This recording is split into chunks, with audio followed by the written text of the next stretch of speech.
Which schedule of the Indian constitution of India contains special provision for administration and control of scheduled areas in some states. ठीक है, option दे रखा 3rd schedule, 5th schedule, 7th schedule या 9th schedule. ठीक है, option क्या क्या दे रखा है, 3 ऑप्शन दे रखा है। 3rd शेड्यूल की बात कर रही है, किया है। ठीक है, 5th शेड्यूल की बात किया, 7th शेड्यूल की बात किया और 9th शेड्यूल की बात किया है।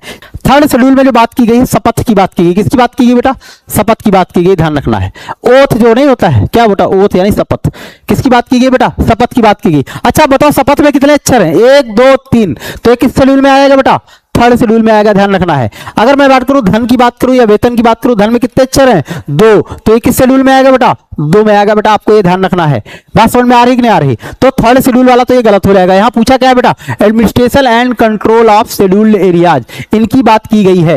ये किस पे की गई बेटा, 5th शेड्यूल में बात की गई, ध्यान रखना है। ये बेटा 7th शेड्यूल की बात करें तो 7 से बेटा क्या होता है, 7 होता है। 7 से क्या होता है बेटा, 7 होता है। और 7 से बेटा संघ होता है, और 7 से बेटा क्या होता है, समवर्ती सूची होता है। तो जो बेटा सूचियों की बात की गई है, लिस्ट की बात की गई है, और राज्य सूची होता है, ये किसमें बात की गई है, राज्य सूची, संघ सूची और समवर्ती सूची की बात की गई, ये बेटा आपका शेड्यूल 7 में बात की गई है। इसके अलावा अगर हम देखते हैं कि लैंग्वेज की बात किसमें की गई, LANGUAGE, लैंग्वेज में कितने अक्षर, 1 2 3 4 5 6 7 8, तो 8वें में किसकी बात की गई है, लैंग्वेज की बात की गई बेटा, ध्यान रखना। ये सब याद करने की एकदम भौकाली टेक्निक है।